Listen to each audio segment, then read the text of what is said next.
அண்ணா நீங்க தானே கேட்கணும்.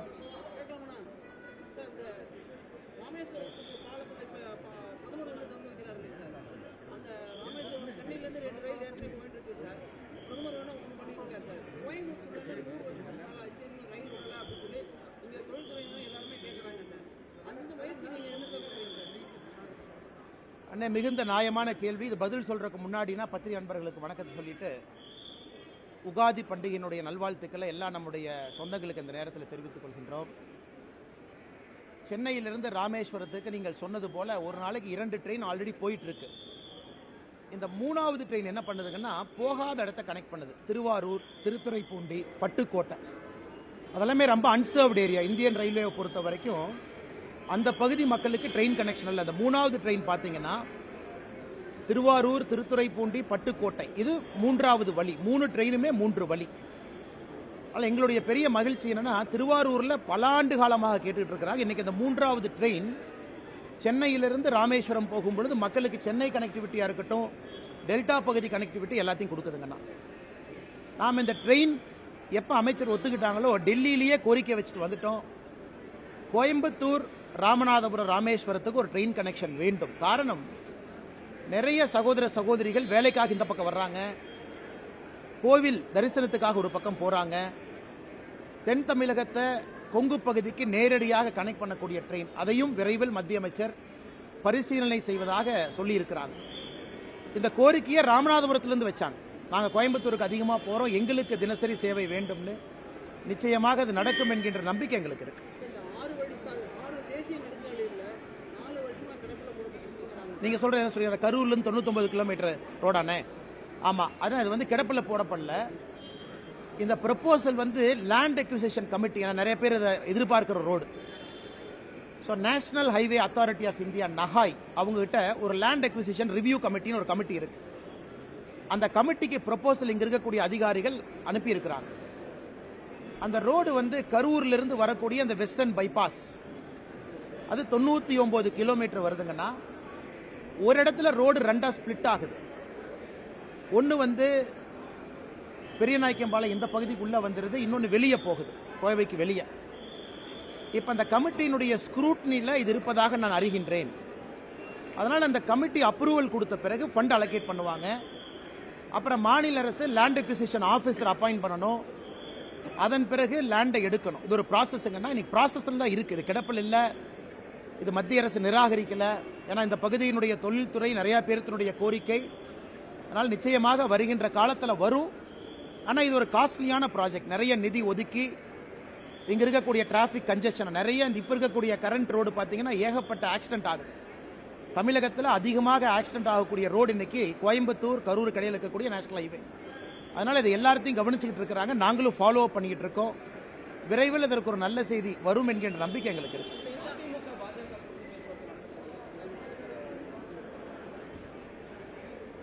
அதை பற்றி நான் எதுவும் பேச விரும்பலீங்கன்னா, காரணம் எங்களுடைய தலைவர்கள், தேசிய தலைவர் நட்டா அவர்களாக இருக்கட்டும், உள்துறை அமைச்சர் அமித்ஷா அவர்களாக இருக்கட்டும், நம்முடைய அமைப்பு பொதுச் செயலர் சந்தோஷ்ஜி அவர்களாக இருக்கட்டும், பாரதிய ஜனதா கட்சி தமிழ்நாடு தொண்டர்களுடைய கருத்தை ஒரு தலைவராக நான் பிரதிபலிச்சிருக்கிறேன். இன்னைக்கு தமிழ்நாடு அரசியல் களம் எப்படி இருக்கு, அரசியல் களம் எப்படி மாறி இருக்கு. ஒரு இந்தியா டுடே அப்ரூவல் ரேட்டிங், அந்த சி ஓட்டர் சர்வே ஒன்று போட்டாங்க. அந்த சி ஓட்டர்ல ஒரு மாநிலத்தினுடைய முதலமைச்சருடைய அப்ரூவல் ரேட்டிங் வெறும் 27% இருக்கு. வெறும் 27%.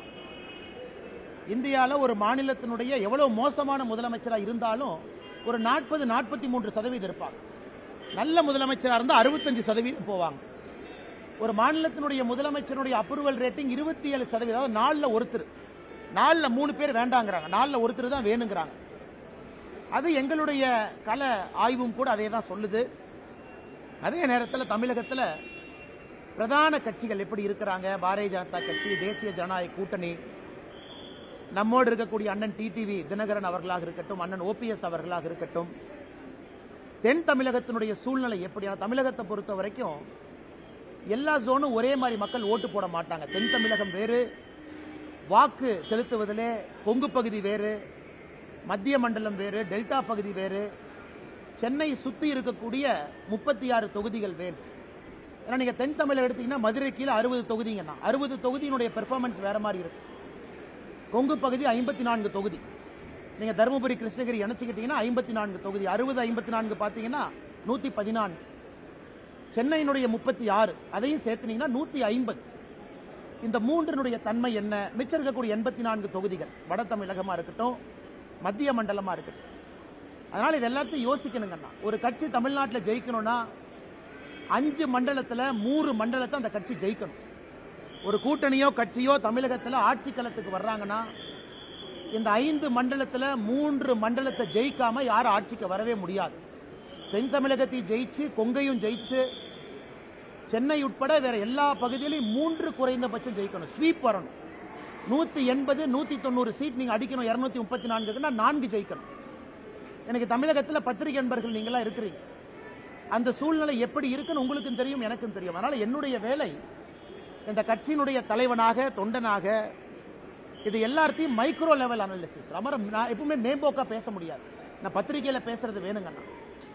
எங்களுடைய தலைவர்களுக்கு நான் ஒரு பிரீஃபிங் கொடுக்குறேன் அப்படின்னா மைக்ரோவா போகணும். 234 தொகுதி தன்மை எப்படி, ஜாதிகளுடைய திங்கிங் எப்படி இருக்காங்க, ஜாதிகள் வேண்டாம் என்று நினைக்கின்றோம். ஆனா ஓட்டிங் பேட்டர்ன்ல இன்னைக்கு ஜாதிகள் ஒரு முக்கிய பங்கு வகிக்கிறாங்க. அவங்க எப்படி யோசிக்கிறாங்க, தலைவர்கள் எப்படி பார்க்கறாங்க, தமிழ்நாட்டினுடைய பொருளாதார சூழ்நிலை மக்கள் ஓட்டு செலுத்துவதில் மாற்றத்தை ஏற்படுத்துதா? குறிப்பா தென் தமிழகத்தை எடுத்துங்க. தண்ணி இல்ல, பெரிய பிரச்சனை. விவசாயம் நலிவடைந்திருக்கு. தொழில்துறை வளர்ச்சியில் அவங்க எப்படி பார்க்கறாங்க? அதனால நான் என்ன பேசினேன் அப்படிங்கறத நான் பத்திரிகை நண்பர்கள்ட்ட சொன்னா தவறா போயிருங்கன்னா, ரொம்ப டீடைல்டாக, ஆழமாக, ஆதாரத்தின் அடிப்படையில் எப்படி தமிழ்நாடு இருக்கின்றது, எப்படி செல்ல வேண்டும், மக்களுடைய நலன் எப்படி இருக்கணுங்கிறத நாங்க பேசியிருக்கோம். ஆனால் கூட்டணியை பற்றி எந்த வார்த்தையும் நான் பேச விரும்பல. அது நம்முடைய உள்துறை அமைச்சர் அமித்ஷா அவர்கள் நேற்று முன்தினம் டைம்ஸ் நவ் சம்மிட் டெல்லியில பேசியிருந்தாங்க. நீங்க அதை பார்த்தீங்க. அதனால அவருடைய கருத்தை, இந்த விஷயத்தை பொறுத்தவரை இறுதி கருத்தாக நீங்க எடுத்துக்கங்க. என்னை பொறுத்தவரை தமிழகம் நன்றாக இருக்கணும், மக்கள் நல்லா இருக்கணும்.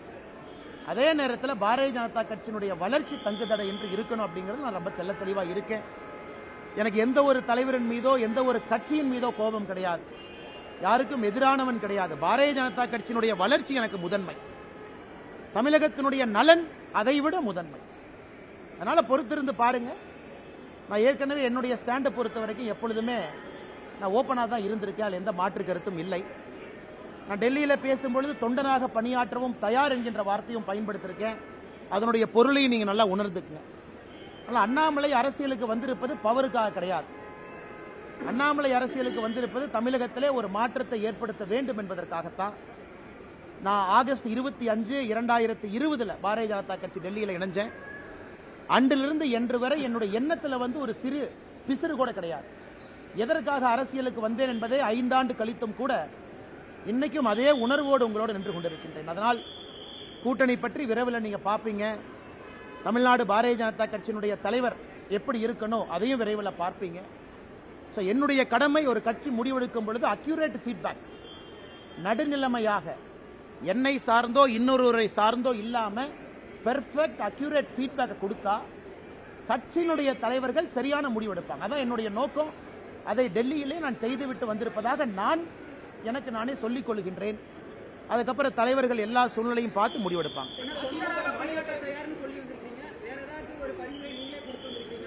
அண்ணே, அதை பத்தி நான் பேச விரும்பலைங்கண்ணே. அது நான் அதுக்குள்ள போக விரும்பல. என்னை பொறுத்தவரை கட்சியினுடைய முக்கியமான தலைவர்கள் யார் இருக்கிறாங்க, யார் முடிவெடுக்கிறாங்க அப்படிங்கறத தொடர்ந்து நான் பேசிக்கிட்டு இருக்கேன். அதை நான் இன்னைக்கும் அவங்ககிட்ட பேசியிருக்கேன். இன்னைக்கு சொல்லியிருக்காங்கன்னா, பாரத பிரதமர் நரேந்திர மோடி ஐயா ஏப்ரல் 6ஆம் தேதி தமிழ்நாட்டுக்கு வர்றாங்க. ராமேஸ்வரம், ராமநாதபுரத்துக்கு வர்றாங்க. இலங்கையிலிருந்து நேரடியா டைரக்டா இலங்கையிலிருந்து ராமநாதபுரத்துக்கு வர்றாங்க. இலங்கை 5ஆம் தேதி போறாங்க இலங்கைக்கு. அது முடித்த பிறகு மண்டபத்துக்கு வர்றாங்க. மண்டபம் வந்த பிறகு பாரத பிரதமர் நரேந்திர மோடி ஐயா அவர்கள் பாம்பன், அந்த புதிதாக இந்த புதிய டெக்னாலஜியோடு வடிவமைத்திருக்கக்கூடிய பாலத்தை திறப்பு விழா செய்யறாங்க. அதன் பிறகு கோவிலுக்கு போறாங்க. ஒரு முக்கிய ஜோதிர்லிங்க கோயிலாக இருக்கக்கூடிய ராமேஸ்வரம் கோயிலுக்கு போய் ஆண்டவன் தரிசனம் முடிச்சுட்டு government meeting, government public meeting, அதாவது பாரதிய ஜனதா கட்சியினுடைய பொதுக்கூட்டம் இல்ல, அரசு நடத்தக்கூடிய பொதுக்கூட்டத்தில் பிரதமர் பங்கேற்று புதிய திட்டங்களுக்கான அறிவிப்பு எல்லாம் செஞ்சுட்டு பிரதமர் அவர்கள் மதுரை வழியாக டெல்லிக்கு திரும்பி போறாங்க. இது ஏப்ரல் 6ஆம் தேதி நடக்குது. அதற்கான பணிகள் எல்லாம் கூட நம்முடைய கட்சி தொண்டர்கள் செய்து கொண்டிருக்கின்றார்கள். அதுவும் எங்களுக்கு முக்கியம். பிரதமர் அவர்கள் தேர்தலுக்கு பிறகு 2024 லோக்சபா தேர்தலுக்கு பிறகு தமிழ்நாட்டுக்கு வரக்கூடிய அவருடைய முதல் விசிட் இது. அதையும் வெற்றிகரமாக அந்த பகுதியில் நடத்தி காட்ட வேண்டும் என்கின்ற முனைப்போடு இருக்கிறோம்.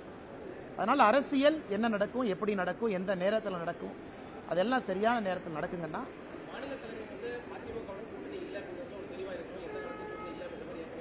அண்ணா ஒரு நிமிஷங்கண்ணா, அண்ணா ஒரு நிமிஷம். நீங்க என்னைய பாப்பீங்கண்ணா, வருங்காலத்தில் என்னை பாப்பீங்க. எதையும் மாற்றி பேசுவோன்னு அந்த அண்ணாமலை அல்ல, நீங்க பாப்பீங்க. அண்ணாமலையை பொறுத்தவரை ஆகஸ்ட் 25, 2020 எதற்காக அரசியலுக்கு வந்தனோ அந்த வெறியும் அந்த பசியும் அந்த நெருப்பும் உள்ள எரிஞ்சுக்கிட்டு இருக்கு. அதே நேரத்தில் கட்சி முதன்மையானது. இந்த கட்சியில் நான் ஒரு தொண்டன். இந்த கட்சி முதன்மையானது. இந்தியாவுடைய அரசியல் சரித்திரத்தை பார்க்கும்பொழுது பாரதிய ஜனதா கட்சியை பொறுத்தவரை நிறைய இடத்துல நாம் முடிவுகள் எடுத்திருக்கின்றோம். எல்லா முடிவுகளும் ஒரு தொலைநோக்கு பார்வையோட தான் நம்ம முடிவு எடுத்திருக்கோம். அதனால் என்னை பொறுத்தவரை நான் தெளிவாக இருக்கின்றேன். நான் ஏற்கனவே உங்களுக்கு நிறைய பேசிட்டேன் டெல்லியில். என்னால் யாருக்கும் பிரச்சனை வராது. அதே நேரத்தில் மாற்றி மாற்றி பேசுகிறவன் அண்ணாமலை கிடையாது. அண்ணா போன வருஷம் அப்படி சொன்னீங்க, இந்த வருஷம் இப்படி சொன்னீங்க, 2025 ஜூனில் அப்படி சொல்லுவீங்களா? என்னுடைய ஸ்டாண்ட் எப்பவுமே ஒன்றுதாங்கண்ணா. தமிழ்நாடு முதன்மையாக இருக்கணும், பாரதிய ஜனதா கட்சியினுடைய வளர்ச்சி இருக்கணும். அதில் என்னுடைய தனிப்பட்ட வளர்ச்சியோ இன்னொருடைய வளர்ச்சி முக்கியம் கிடையாது. அதனால் வருகின்ற காலத்தில் நீங்கள் பார்ப்பீங்க என்னுடைய ஸ்டாண்ட் எப்பவுமே கன்சிஸ்டன்ட்.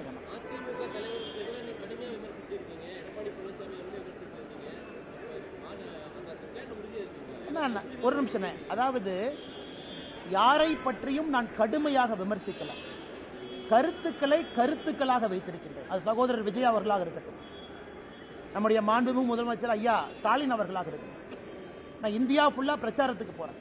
நவீன் பட்நாயக் அவர்கள் ஒரிசாலிருந்து, கர்நாடகாவிலிருந்து, ஆந்திராவிலிருந்து, டெல்லி அரவிந்த் கெஜ்ரிவால் அவர்களிருந்து எல்லா மாநிலத்திற்கும் கிட்டத்தட்ட 13 மாநிலத்தில் இந்த 3 ஆண்டுகள் நான் பிரச்சாரம் பண்ணியிருக்கேன். 13 மாநிலத்தில் எல்லா இடத்திலும் கூட எனக்கு தனிப்பட்ட விருப்பு வெறுப்பா? எனக்கும் அரவிந்த் கெஜ்ரிவால் அவர்களுக்கும் பங்காளி சண்டையா? கருத்துக்களை கருத்துக்களாக எதிர்கொண்டிருக்கின்றேன். கருத்துக்களை கதிர்க்களாக எதிர்கொள்ளணும். ஏன்னா ஐடியாலஜிக்கலி நம்ம ஸ்டாண்டு வேற வேற ஸ்டாண்டா இருக்கு. அது மாற்று வேறு மாநில அரசியலாக இருக்கட்டும், தமிழகத்தினுடைய அரசியலாக இருக்கட்டும், எங்களுடைய கருத்துக்களை சில இடத்துல வலிமையாக சொல்ல வேண்டி இருக்கு. அதுதான் பண்ணியிருக்கேன்.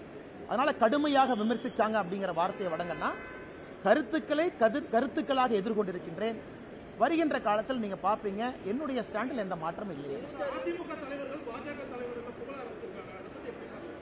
அண்ணே, நான் யாருடைய தனிப்பட்ட இதை பத்தி நான் கருத்து சொல்ல விரும்பலீங்கன்னா, அந்தந்த தலைவர்களை எப்படி பார்க்கறாங்க அப்படிங்கறத அவங்க பிரதிபலிக்கிறாங்க. நான் ஏற்கனவே சொல்லி இருந்தேன், ஒரு மாநிலத்தினுடைய எதிர்க்கட்சி தலைவர் ஒரு நாட்டினுடைய உள்துறை அமைச்சரை சந்திப்பது எந்த விதத்திலும் தவறு இல்லை என்று சொன்னவன் நான்.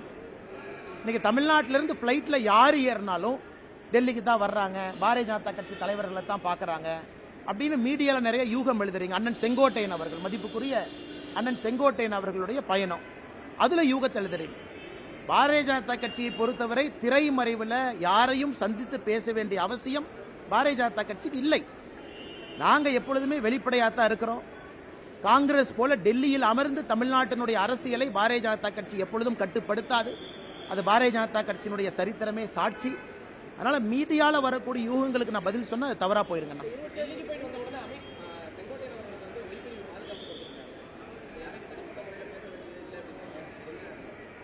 விஜய் அவர்களுக்கு பாதுகாப்பு இருக்கு. இன்னைக்கு விஜய் அவர்களுக்கு பாதுகாப்பு கொடுத்த காரணத்திற்காக இல்ல, அப்ப பாஜகவும் அதாவது மத்திய ஆளுகின்ற ஆட்சியும் விஜய் அவர்களுக்கும் ஒரு தனிப்பட்ட உடன்படிக்கை இருக்கா? இல்லை. அவர் பாரதிய ஜனதா கட்சியின் மீது ஆக்ரோஷமான கருத்துக்களை வைக்கிறாரு, பதிலுக்கு நாங்க வைக்கிறோம். அதனால இந்த செக்யூரிட்டிக்குள்ள நான் போக விரும்பலீங்க. நான் எல்லாருக்குமே தமிழ்நாட்டினுடைய சரித்திரத்தை பாருங்க. நமக்கு நேர் எதிர்கட்சிகளாக இருந்தவங்களுக்கு முதல்ல என்எஸ்ஜிஎல் இருந்துச்சு, நேஷனல் செக்யூரிட்டி கார்டு. இப்ப அது சிஆர்பிஎஃப் மாறிடுச்சுங்க. நம்மை பொறுத்தவரை மாநில அரசு ஒருத்தருக்கு செக்யூரிட்டி கொடுக்க தவறும் பொழுது மத்திய அரசு ஸ்டெப் இன் பண்றாங்க. அப்படித்தான் நான் பாக்குறேங்க. மாநில அரசினுடைய ஸ்டேட் செக்யூரிட்டி கேட்டகரைசேஷன் கமிட்டின்னு ஒன்று இருக்கு, ஏடிஜி இன்ட் லா அண்ட் ஆர்டர்லாம் அதில் இருக்காங்க. அவர்கள் முறையாக கொடுக்கும் பொழுது அதுல எங்கேயுமே விருப்பு வெறுப்பு இருக்கக்கூடாதுன்னு நினைக்கிறோம். அதனால மத்திய அரசு யாராச்சும் ஒருத்தர் கொடுக்குறாங்க, அதுல ஒரு அரசியல் காரணம் அப்படின்னு யாராச்சும் கற்பிக்க நினைத்தால் அதை நான் இந்த நேரத்தில் மறுக்கிறேன்.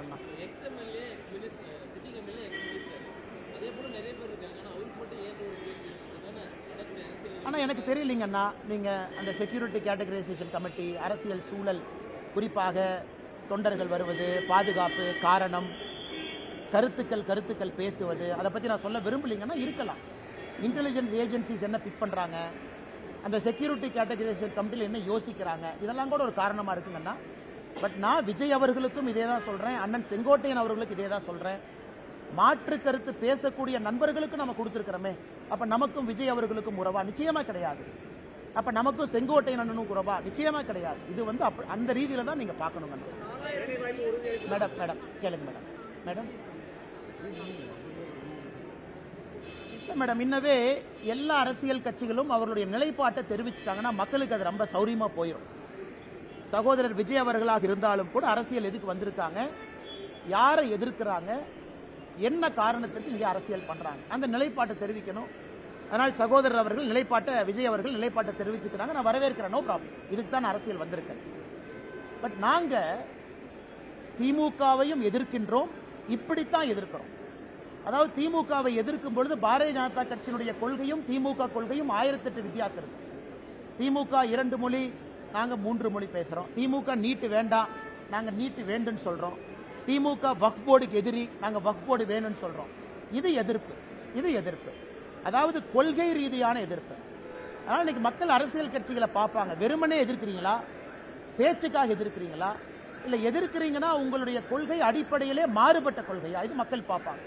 இன்னைக்கு பாரதிய ஜனதா கட்சியினுடைய எதிர்ப்பு என்பது அடிப்படையிலே மாறுபட்ட கொள்கையோடு திராவிட முன்னேற்ற கழகத்தை நாம் எதிர்த்துக் கொண்டிருக்கின்றோம்.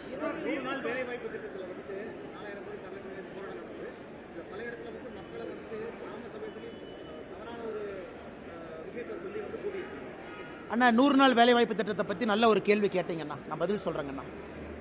அண்ணா தமிழ்நாட்டை பொறுத்த வரைக்கும் சில டீடைல்ஸ் நான் கொடுக்குறேங்கண்ணா, நல்லா எழுதி வச்சுக்கங்கண்ணா. எந்த அளவுக்கு ஃப்ராடுத்தனம் இங்க இருக்கக்கூடிய திராவிட முன்னேற்ற கழகத்தினுடைய ஆட்சியாளர்கள் செய்யறாங்க அப்படிங்கறத, எந்த அளவுக்கு ஃப்ராடுத்தனம் பண்றாங்க நீங்க பாக்கணுங்கண்ணா. ஆனா அதாவது நான் சொல்றது நல்லா கேட்டுக்கண்ணா, தமிழ்நாட்டை வர பின்தங்கிய மாநிலங்கள் இந்தியாவில் நிறைய இருக்குங்கண்ணா. தமிழ்நாட்டை விட கிராமப்புற மாநிலங்கள் நிறைய இருக்குங்கண்ணா. தமிழ்நாட்டை விட கிராமப்புற மாநிலங்கள். இன்னைக்கு இந்த 100 நாள் வேலைவாய்ப்பு திட்டம் நாம ஆட்சிக்கு வந்த பிறகு எல்லா மாநிலங்களுக்கும் கொடுத்திருக்கக்கூடிய நிதி நான் படிக்கிறேங்கண்ணா. ஆந்திராவை பொறுத்த வரைக்கும், ஆந்திர பிரதேச பொறுத்த வரைக்கும் 2021-22 மேடம் நான் சர்க்குலேட் பண்றேன், நீங்க நோட்ஸ் பெருசா எடுக்க வேண்டாம், உங்களுக்கு அந்த டேட்டா கைக்கு வந்துடும். 21-22, 22-23, 23-24, 24-25 4 வருஷங்கண்ணா. 4 ஆண்டுகள் ஆந்திராவுக்கு மொத்தமாக நாம் கொடுத்திருப்பது 30,063 கோடி. பீகார் தமிழ்நாட்டை விட பின்தங்கிய மாநிலம், கிராம பகுதிகள் அதிகமாக இருக்கக்கூடிய மாநிலம். பீகாருக்கு 4 ஆண்டுகள் நாம் கொடுத்திருப்பது 24,726 கோடி. குஜராத் 4 ஆண்டுகள்ல 100 நாள் வேலைவாய்ப்பு திட்டம் குஜராத் நல்லா கவனிச்சுக்கங்கண்ணா. குஜராத்துக்கு நாம் கொடுத்திருப்பது வெறும் 6,613 கோடி. கர்நாடகா பிஜேபி அரசு இடையில் இருந்தாங்க, 4 ஆண்டுகளுக்கு நாம் கொடுத்திருப்பது 23,226 கோடி. கேரளாவிற்கு 13,000 கோடி. மத்திய பிரதேஷ் தமிழ்நாட்டை விட பின்தங்கிய மாநிலம் 26,000 கோடி. ஒரிசா 18,000 கோடி. ராஜஸ்தான் 35,000 கோடி. தமிழ்நாட்டை விட 4 மடங்கு மக்கள் தொகை, தமிழ்நாட்டை விட அதிகமான கிராமங்கள் இருக்கக்கூடிய உத்தரப்பிரதேஷ்க்கு நம்ம 4 ஆண்டுகளில் கொடுத்தது 38,000 கோடி. இந்தியாவில் அதிகமாக 100 நாள் வேலைவாய்ப்பு திட்டம் நாம் கொடுத்த நிதி இந்திய அரசியல் சரித்திரத்தில் தமிழ்நாடு. கடந்த 4 ஆண்டுகளில் 39,333 கோடி ரூபாய். யூபி தமிழ்நாட்டை விட 3 மடங்கு மக்கள் தொகை அதிகம், தமிழ்நாட்டை விட கிராமம் அதிகம். அவங்க நடத்தாத 100 நாள் வேலைவாய்ப்பு திட்டத்தை அவன் நடத்திட்டு இருக்கா. என்ன கதை விட்டு சுத்துறாங்களா? அப்ப யாரு பேர்ல நீ போலி கணக்கு எழுதுற? யூபியில 23 கோடி மக்கள், 24 கோடி. யூபியில 38,687 கோடி. தமிழ்நாட்டில் 8.5 கோடி மக்கள் தொகை. தமிழ்நாட்டில் எவ்வளவு காசு வாங்கியிருக்காங்க? 39,338 கோடி. இதை கனிமொழி அக்கா பார்லிமெண்ட்ல பேச மாட்டாங்களா? நான் டேட்டா உங்களுக்கு இப்ப முடிச்சோன்னே கொடுக்கிறேன், டேபிள் போட்டு. அது மட்டும் இல்லைங்கன்னா, தமிழ்நாட்டுக்கு கொடுத்திருக்கக்கூடிய 100 நாள் வேலைவாய்ப்பு திட்டத்தினுடைய நிதி என்பது மகாராஷ்டிரா, தெலங்கானா, சத்தீஸ்கர் 3 மாநிலத்தை சேர்த்துனாலும் தமிழ்நாட்டினுடைய நிதியை விட குறைவா வாங்கியிருக்கிறாங்க. என்ன நியாயம் இது? அதுக்கு அடுத்தது பாருங்க, மொத்த கிராம பகுதி மக்கள் தொகை அக்கா கேட்பாங்க, இந்து அக்கா, அண்ணா நீங்க இப்படிலாம் சொல்லக்கூடாது, கிராம பகுதி ப்ரொபோஷனல் சொல்லுங்க. ஆந்திரால கிராம பகுதி மக்கள் தொகை பீகார்ல 9%, மத்திய பிரதேசல 5%, உத்தரப்பிரதேசல 15%, தமிழ்நாட்டில் 3.7 கோடி, 8 கோடியில 3.7 கோடி, உத்தரப்பிரதேசல 23 கோடியில 15 கோடி கிராமப்புறம். 23 கோடி மக்கள் தொகையில 15 கோடி கிராமப்புறம், அவன் 38,000 கோடி. 8 கோடி மக்கள் தொகையில 3.7 கோடி கிராம மக்கள், ஆனா நான் 39. அப்ப இடையில எவனோ பணத்தை சாப்பிடுறான். Clear, data clear. அப்ப இடையில எவன் பணத்தை சாப்பிடுறான் இப்ப தொலைட்டு இருக்கும். இடையில பணத்தை சாப்பிடறோம்னு தூக்கணும். இந்த போலி கணக்கு, வராதவங்க பேர்ல கணக்கு, திமுக கூட்டத்துக்கு குரூப்பா கூட்டிட்டு போய் கணக்கு, அதெல்லாம் 100 நாள் வேலைவாய்ப்பு திட்டம், பஸ்ல கூட்டிட்டு போறது, அதெல்லாம் மாட்டி டாஸ்மார்க் ஊழலை விட மிகப்பெரிய ஊழலாக தமிழ்நாட்டில் 100 நாள் வேலைவாய்ப்பு திட்டம் மிகப்பெரிய ஊழலா இருக்கு. ஆனா இதுல திமுகவுடைய பஞ்சாயத்து பிரசிடென்ட் ஜெயிலுக்கு போவான். அவங்க எல்லாம் கட்டி வைக்கணும்னா திகார் மாதிரி 4 ஜெயில் கட்டணும். கோயம்புத்தூர் பஞ்சாயத்து பிரசிடென்ட்ல இதுல ஏறு, இந்த ராமநாதபுரத்துக்காரன்லாம் இதுல போ, இந்த பக்கமெல்லாம் இங்க போ, சென்னைக்காரன்லாம் இங்க வந்துரு. திமுகவுடைய பஞ்சாயத்து பிரசிடென்ட் எழுதின போலி கணக்கு டாஸ்மார்க் ஊழலை விட பல மடங்கு இந்த கணக்கு இருக்கும். இந்த டேட்டாவை உங்களுக்கு நான் சமர்ப்பிக்கிறேன், பத்திரிகை நண்பர் பாருங்க. அடுத்தது மேடம் நீங்க சொல்லுங்க, இன்னைக்கு 100 நாள் வேலை வாய்ப்பு திட்டத்தில் நம்ம எல்லாருக்குமே புரிதல் இருக்கு. சம்பளம் ஒரு பர்சன்டேஜ், சம்பளம் 1% வேலைக்கான மெட்டீரியல், இது ரெண்டுமே மத்திய அரசு கொடுக்கறாங்க. உதாரணத்துக்கு நான் ஒரு டேங்க் கட்டுறேன் அல்லது ஒரு குளம் வெட்டுறேன், 100 ரூபாய் செலவுனா இன்னைக்கு 60-40 இருக்கும். அந்த டேங்க் வெட்டும் பொழுது சம்பளம் எவ்வளவு சதவீதம் கொடுக்கிறோம், டேங்க் வெட்டுறதுக்கான உபகரணங்கள். தமிழ்நாட்டில் இன்னைக்கு நிலுவையில் இருக்கக்கூடிய சம்பளம் 87%. மொத்த காஸ்ட்ல 87% சம்பளம் பாக்கினா அது 60-40 தான் இருக்கணும். அப்ப 87% சம்பளம் பாக்கினா நீ போலி கணக்கு எழுதுற. நீ போலி கணக்கு எழுதுறதுனால வேஜ் பில் அதிகமாகுது, மெட்டீரியல் பில் அதிகமாகல.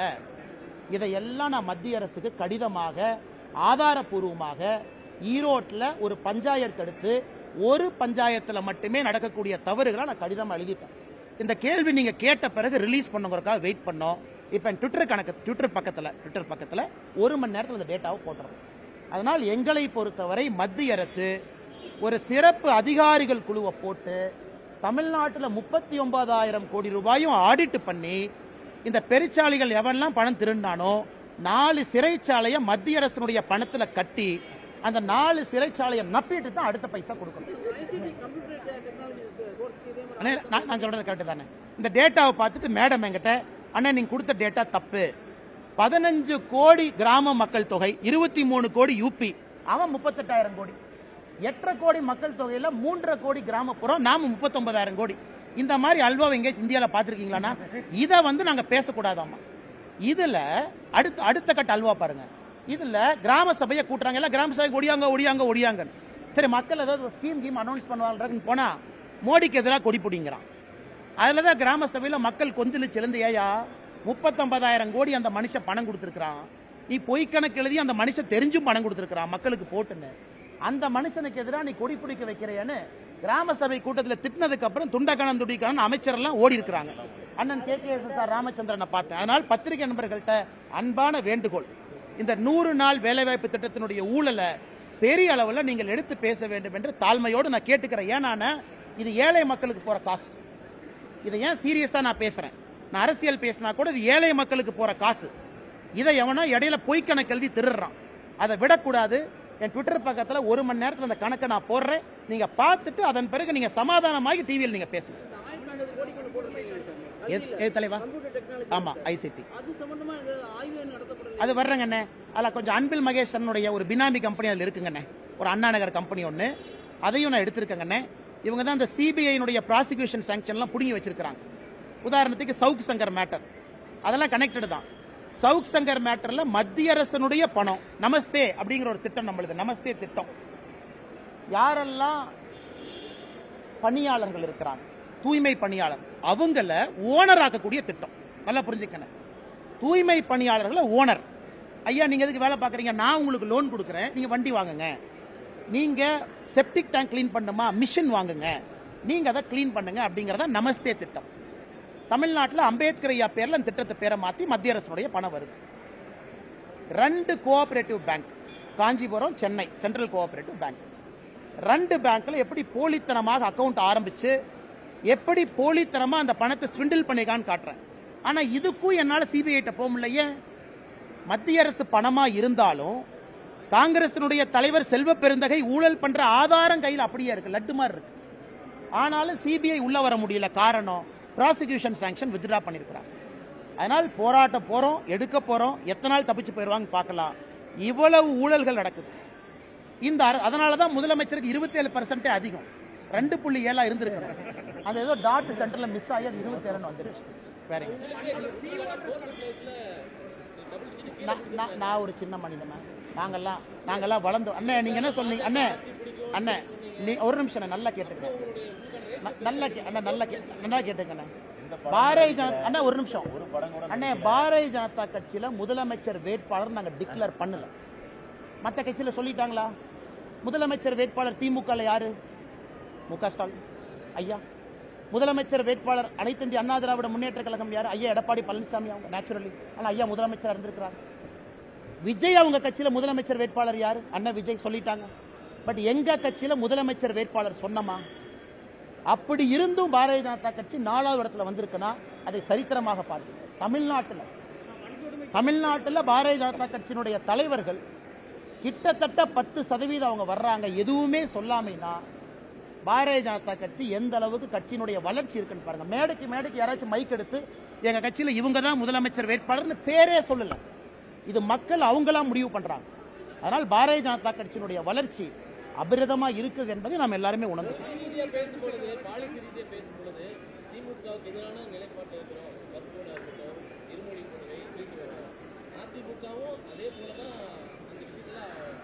அண்ணா எப்ப கூட்டணி அனௌன்ஸ் பண்றாங்களோ அன்னைக்கு இந்த கேள்வி எல்லாம் கேளுங்க தலைவா. நான் இன்னைக்கு ஊழலை பத்தி பேசிட்டேன், எங்க நிலைப்பாட்டை பத்தி பேசிட்டேன், தமிழ்நாட்டில் பாரதிய ஜனதா கட்சியினுடைய வளர்ச்சியை பத்தி பேசிட்டேன்.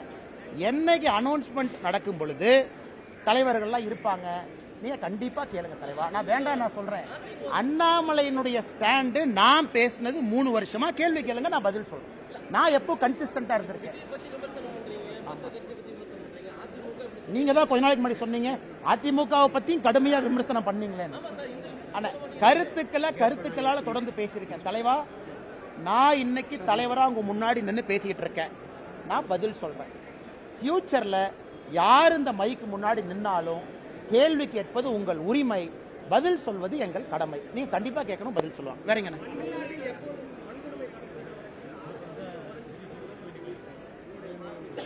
அண்ணே, நம்ம முதலமைச்சரை பொறுத்த வரைக்கும் டேட்டாவை கையில் எடுத்துக்குவாருண்ணே. எந்த பீரியடுக்கு குறைஞ்சிருக்குன்னு பின்னாடியே போவார். சட்டசபையில சட்டம் ஒழுங்கு 2011-12 பாத்தீங்கன்னா சட்டம் ஒழுங்கு குறைஞ்சிருக்குங்கிறார். சரி, நான் கேட்கிறேன், முதலமைச்சர் அவர்களே சட்டம் ஒழுங்குல வெள்ளை அறிக்கை ஏன் கொடுக்கல? நான் தொடர்ந்து சொல்வது 2022ஆம் ஆண்டு, அதுக்கப்புறம் என்சிஆர்பி டேட்டா என்ன வரலீங்கண்ணே. நானும் பிரஷர் போட்டுட்டு இருக்கேன், தயவு செஞ்சு என்சிஆர்பி டேட்டாவை கொடுங்க. 2022ஆம் ஆண்டு என்சிஆர்பி டேட்டாவை பார்த்தீங்கன்னா பெண்கள் குழந்தைகளுக்கு எதிரான குற்றம் தமிழ்நாட்டில் ஒரே ஆண்டுல 8.9% உயர்வு. அதுக்கப்புறம் அபிஷியல் டேட்டாவே இல்ல. அதனால முதலமைச்சர் எந்த டேட்டாவை பார்த்து பேசிட்டு இருக்காருன்னா, எந்த டேட்டாவை பார்த்து ஒரு எம்பி, காங்கிரஸ் எம்பி பார்லிமெண்ட்ல கேட்கறாங்க, என்னையா டேட்டாவே சொல்லினேன். அமைச்சர் சொல்றாங்க, அண்ணே டேட்டா நான் சொல்ல முடியாது, மாநில அரசு டேட்டா கொடுத்தா தான் நான் கொடுக்க முடியும். மாநில அரசு டேட்டா கொடுக்க மாட்டாங்க, கொடுத்தா தானே என்சிஆர்பியில் வரும். இவங்களுடைய ஆட்சி வந்த பிறகு குற்றங்கள் அதிகமாயிருக்கு. இது பாராளுமன்றத்தில் அஸ்வினி வைஷ்ணவ் அவங்க பதில் சொல்லியிருக்காங்க. மேடம், நீங்க தமிழ்நாட்டில் டேட்டா கொடுத்தா பப்ளிஷ் பண்றதா எங்க வேலை? தமிழ்நாட்டு அரசு கிட்ட போய் டேட்டா வலுக்கட்டாயமாக வாங்கக்கூடிய உரிமை எங்களுக்கு இல்ல. அதனால முதலமைச்சர் அவர்கள் எந்த காலகட்டத்தை பார்த்துட்டு இருக்காரு? எங்க பப்ளிக் டேட்டா? எங்க பத்திரிகை நண்பர்களுக்கு வெள்ளை அறிக்கை பப்ளிக் டேட்டா கொடுக்கணும். 2021, 22, 23, 24, 25 வேண்டாம், உங்க முன்னாடி கொடுக்கட்டும். உமன் அண்ட் சில்ட்ரன் எவ்வளவு, கேங் ரேப் எவ்வளவு, அட்ராசிட்டி அகேன்ஸ்ட் உமன் எவ்வளவு, SC ST prevention of atrocity act என்ன, எதுவுமே இல்லாம எப்படி நான் பதில் சொல்றது? எந்த பீரியட், எந்த காலகட்டம், எந்த ரேஷியோ?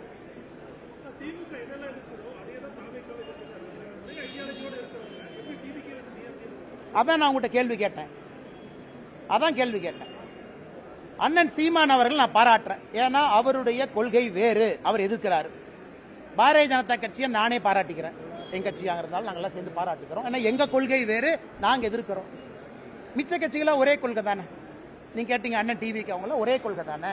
ஆனா புதுசா என்ன கொண்டு வர்றாங்கன்னு கேட்கிறேன்.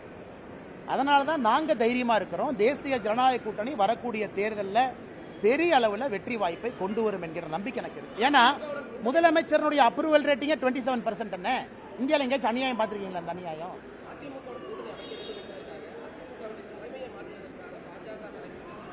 எங்களுக்கு என்ன தலைவா? எங்களுக்கு இந்தியாவில் 1008 வேலை இருக்கு, இதான் எங்க வேலையா? தமிழ்நாட்டில் 1008 வேலை இருக்கு, இதான் எங்க வேலையா? இங்க பாருங்க அண்ணன் இங்க பாருங்க, மரியாதைக்குரிய அண்ணன் எடப்பாடி பழனிசாமி அவர்கள் தமிழ்நாட்டினுடைய எதிர்க்கட்சி தலைவர். அவருடைய கட்சி தொண்டர்களால் அங்கீகரிக்கப்பட்ட ஒரு தலைவர். அதில் தெளிவா படம் உங்களுக்கு சொல்லிடுறாங்க. எதிர்க்கட்சி தலைவராக இருக்கிறாங்க, முன்னாள் முதலமைச்சராக இருந்திருக்கிறாங்க, அவர்களுடைய தொண்டர்களால் அங்கீகரிக்கப்பட்ட தலைவர். அந்த கட்சிக்குள்ள இருக்கக்கூடிய பிரச்சனைக்குள்ள நான் போலிங்க. தொண்டர்கள் வர்றாங்க, பொதுச் செயலராக ஏத்துக்கிட்டாங்க. பாரதிய ஜனதா கட்சி எதற்காக இன்னொரு கட்சியில் நாங்கள் தலையொண்ணுங்கன்னா அது எங்க வேலையே கிடையாது. எதுக்கு எங்க வேலை? மரியாதைக்குரிய அண்ணன் எடப்பாடி பழனிசாமி அவர்கள் எதிர்க்கட்சி தலைவராக உள்துறை அமைச்சர் ஐயாவை போய் பார்க்கறாங்க, பேசிட்டு வர்றாங்க. நாங்க எப்ப இன்னொரு கட்சிக்குள்ள நாங்க பூந்து அதே வேலை கிடையாது. அண்ணே 2021 இருந்து இந்த ஸ்டாண்டர்ட் நான் சொல்றேன், மேல இருந்து பாரதிய ஜனதா கட்சி இன்னொரு கட்சியை அழித்து வளரும் என்று நினைத்தால் பாரதிய ஜனதா கட்சியும் அழிந்து விடும் என்று தொடர்ந்து சொல்லியிருக்கேன். ஆர்கானிக் growth தான் பாலிடிக்ஸ்ல நிற்கும். பாரதிய ஜனதா கட்சி எந்த ஒரு கட்சியும் அழிச்சு வரமாட்டோம், எந்த ஒரு கட்சியும் மேனிபுலேட் பண்ணி வரமாட்டோம். ஜனநாயகம் என்பது 2000 வருஷமா இருந்துச்சு, இன்னும் 10,000 வருஷம் இருக்கும். அதனால் நாங்கள் எந்த கட்சி தலைமை கிட்ட எங்கேயும் போக மாட்டோம். யாரோ பிளைட் ஏறி வர்றாங்க, யாரோ யாரையோ பாக்குறாங்க. அதனால் உங்களுடைய முடிச்சுக்களுக்கு நான் எப்படி பதில் சொல்ல முடியுங்கன்னா, எடப்பாடி அண்ணனை பத்தி நான் சொல்லிட்டேனே, மரியாதைக்குரிய எதிர்க்கட்சி தலைவர், அந்த கட்சியினுடைய பொதுச் செயலாளர், அவங்க தொண்டர்களோட கட்சி நடத்துறாங்க. அவங்களுக்கு இருக்கக்கூடிய கோர்ட் கேஸ் அவங்க பிரச்சனை. இதுல எங்களுடைய பாத்திரம் எங்க வந்துச்சுங்கன்னா, கடைசி கேள்வி எடுத்துக்கலாமானே? அதுதான் பதில் சொல்லணும்னா, திராவிட முன்னேற்ற கழகத்துக்கு எதிராக தமிழகத்திலே அதிக போராட்டங்களை நடத்தியவங்க யாரு? பாரதிய ஜனதா கட்சி. திமுகவுக்கு எதிராக அதிக டிஃபமேஷன் கேஸ் 1440 கோடி ரூபாய் யாரு மேல இருக்கு? என் மேல. கடந்த 4 ஆண்டுகள்ல தமிழகத்தில் ஒரு கட்சி தலைவரின் மீது அதிக எஃப்ஐஆர் போட்டிருக்காங்க. நான் எனக்கு செகண்ட் காம்படிஷன் இல்லை, நான் தான் ஃபர்ஸ்ட். இந்த செகண்ட் ரேஸே இல்லை. எனக்கு போடப்பட்ட எஃப்ஐஆர்ல 10% கூட எனக்கு பின்னர் இருக்கிற தலைவர் மேல போடல. வீட்டு கொடிக்கம்ப பிரச்சனை ஒன்னு அனலைஸ் பண்ணி பாரு. திராவிட முன்னேற்ற கழகத்தை தீர்க்கமாக எதிர்த்து தினமும் பேசுறது யார்? ஊழலை வெளியே கொண்டு வர்றது யார்? ஒரு ஊழலாக சுட்டி காட்டுவது யார்? இங்கிருந்து டெல்லிக்கும் அங்கிருந்து பிரச்சனையை தீர்ப்பது யார்? ஆனா என்ன போச்சுன்னா, வாய் வியாபாரிகளுக்கு என்னன்னா, மாமனார் பணம் இருக்கு, கொளுத்து போய் கிடக்குறாங்க. மைக் இருக்கு, மைக் ஓசியில வந்துருது, மாமனார் பணம் பின்னாடி இருக்கு, என்ன வேணாலும் பேசலாம். அது தமிழ்நாட்டு அரசியலுடைய சாபக்கேடு. அவங்க எங்க வேலை பார்த்தாங்க? சர்வீஸ் பண்ணாங்களா? 10 ஆண்டு காலம் மத்திய அரசுக்காக உயிரை துச்சமென மதிச்சு புல்லட்டை எதிர்த்து நின்னாங்களா? கிடையாது. சோசியல் சர்வீஸ்னா என்னன்னு மக்களுக்கு அடிப்படையில், என் காலேஜ் முடிச்சோன்னே ஒரு பிரைவேட் கம்பெனிக்கு வேலைக்கு போனா இதுவரை தனியார் நிறுவனத்தில் 1 ரூபாய் நான் சம்பாதிச்சது கிடையாது. 1 ரூபாய். ஏன்? பிரைவேட் கன்சர்ன்ல எப்பவுமே போனதில்லை. டே 1ல இருந்து அரசு வேலையில் இருக்க. டே 1ல இருந்து எப்ப வந்து இங்க பிஎஃப்ஜில படிச்சுட்டு ஐஏஎம் லக்னோல முடிச்சனோ அப்ப இருந்து என்னுடைய சம்பளம் என்பது மக்களுடைய வரிப்பணம் தான் என் சம்பளம் 10 ஆண்டு காலம். அதன் பிறகு விட்டுட்டு அரசியல். இதுவரை தனியார் நிறுவனத்திலிருந்து 1 ரூபாய் நான் சம்பளமா வேலை செஞ்சு வாங்கல. அப்ப யார் சர்வீஸ் பண்றாங்க? என்னுடைய சொந்த கம்பெனி நடத்துறேன். அந்த கம்பெனியுடைய சேலரி நான் வாங்குறது இல்லை. ஏன்? சேலரி வாங்கினா கான்ஃபிளிக்ட் ஆஃப் இன்ட்ரெஸ்ட் வரும். நான் இன்னைக்கு பஞ்சாயத்து தலைவர் கூட கிடையாது. இதெல்லாம் நான் பேச மாட்டேன். தனிப்பட்ட பிரச்சனையா இருந்தாலும் நீங்க கேட்கிற கேள்விக்காக நான் பேசுறேன். சொந்த நிறுவனம் என்னுடைய பேர்ல இருக்கு. 40% நான் ஷேர் ஹோல்டர். அந்த நிறுவனத்தினுடைய மாச சம்பளத்தை நான் வாங்குறது இல்லையே. அதை ஒரு 4 பேர் பேசுவான். இல்ல இந்த கம்பெனி போய் இங்க கான்ட்ராக்ட் போட்டாங்க, இந்த போட்டாங்க, அங்க போட்டாங்க. அதுவும் பண்றது இல்லையே.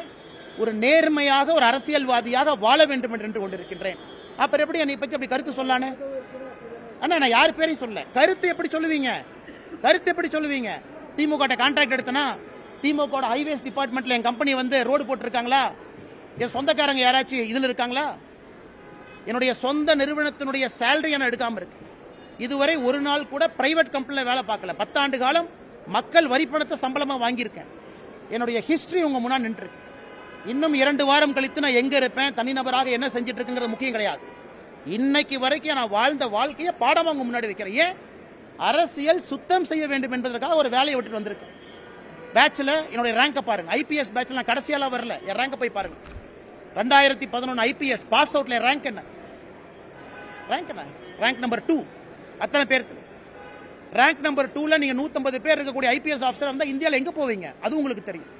எதற்காக 9 வருஷத்துல வித்துட்டு வந்தேன் அது எனக்கு தெரியும். நான் ஏதோ சராசரியாக அப்படியே தேய்ச்சிக்கிட்டு கல்யாணமா என் மாமனார் கொடுத்த காசுல வண்டி ஓட்டிக்கிட்டு அதுல 2 நிறுவனத்தை நடத்திக்கிட்டு லாட்டரி வித்துக்கிட்டுலாம் இல்லைன்னு சொந்தமாக உழைச்சு உங்க முன்னாடி நின்று சுயம்பாக பேசிக்கிட்டு இருக்கேன். எந்த காட்ஃபாதரும் கிடையாது, 0 காட்ஃபாதர். அதனால மிக பெருமையா இருப்பேன். கொஞ்சம் வாய்ப்பேச்சு அதிகம், எனக்கு கொஞ்சம் குறும்பு அதிகம், கொஞ்சம் தன்மானமும் வைராகியமும் கொஞ்சம் அதிகம். அப்பப்ப பிரச்சனை மாட்டிக்கிறேன். அதுக்காக பிரச்சனை வந்தாலும் தன்மானத்தையும் வைராகியத்தையும் எப்ப விட மாட்டேன். எந்த பிரச்சனை வந்து தனி மனிதனாக விவசாயம் செஞ்சாலும் திரும்ப வந்துகிட்டே தான் இருக்கும். என் ஸ்டாண்டும் மாறாது, அதையும் தெளிவா சொல்லுங்க. கட்சி முடிவெடுக்கும், பார்த்துட்டு இருப்பேன். தேங்க்யூ தலைவா. பொலிட்டிக்கல் கிளாஸே எடுத்திருக்கிறோம். அவரை